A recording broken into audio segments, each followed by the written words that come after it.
আজকে সকাল সকাল ঘুম থেকে উঠেই আমি চলে গেলাম হাঁসের ঘর খুলতে, কারণ আমার দুইটা হাঁস আছে মাত্র। তো দুইটা হাঁসের একটা হাঁসে ডিম দিচ্ছে। হাঁস অথবা মুরগি যাই হোক না কেন, নিজের পালিত হাঁস মুরগিতে যদি ডিম দেয় তাহলে সবারই কিন্তু ভালো লাগে, আর আমারও খুব ভালো লাগতেছিল।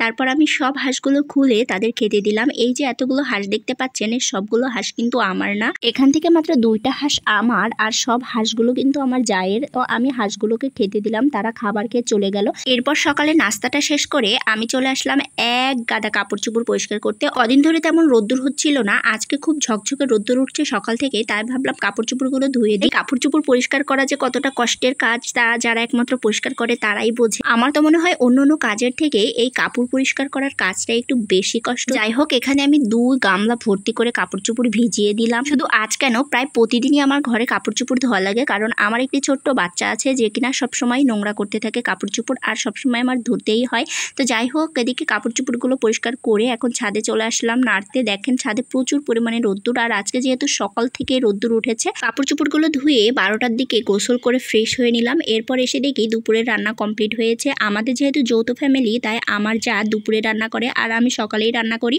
আজ রান্না হয়েছে গরুর মাংসের বিরিয়ানি। বিরিয়ানিটা রান্না প্রায় কমপ্লিট হয়েছে, চুলাতে দমে রয়েছে। এখান থেকে আমি এখন আমার বাচ্চার জন্য বিরিয়ানি নিয়ে যাব, কারণ তার খুবই ক্ষুধা লেগেছে, তাকে এখন আমি খাইয়ে দেবো। বিরিয়ানির কালারটা দেখে আমার কাছে খুবই ভালো লাগতেছিল, মনে হচ্ছিল খেতেও দারুণ হবে। এরপর 2 বাচ্চাকে খাইয়ে আমি চলে আসলাম নিজে খাওয়ার জন্য। অনেকে ভাবতে পারেন আমি কেন এখন শুকনা মরিচ ভাজতেছি, যেহেতু আমি ভাত খাবো, কিন্তু শুকনা মরিচ কেন?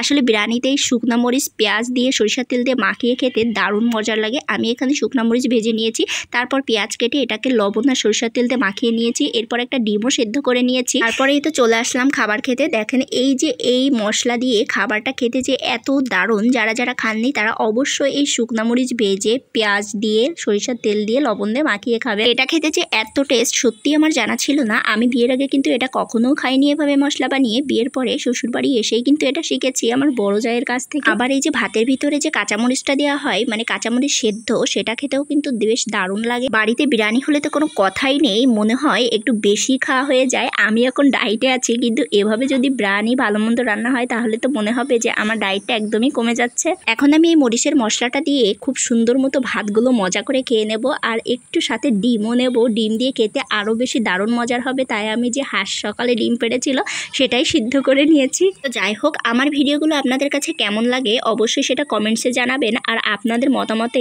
আমি আরও সুন্দর সুন্দর ভিডিও দিব আপনাদের। যদিও আমি ভিডিও একা একা করি, তারপর যতটুকু যা করি আপনাদের সাথে শেয়ার করি। ফেসবুকে যারা নতুন কাজ করছেন তাদের বলি খুব ধৈর্য ধরে কাজটা করে যান, ইনশাল্লাহ সফলতা একদিন পাবেনই পাবেন। কারণ ধৈর্য ধরে টিকে থাকলে সফলতা একদিন আসবেই ইনশাল্লাহ। আল্লাহ কখনো কাউকে খালি হাতে ফিরিয়ে দেন না। অনেক কথাই বলে ফেললাম, আজকের মতো বিদায় নিচ্ছি। দেখা হবে নতুন আরও একটি ব্লগ ভিডিওর সাথে। সে পর্যন্ত সবাই ভালো থাকেন, সুস্থ থাকেন। আল্লাহ হাফেজ।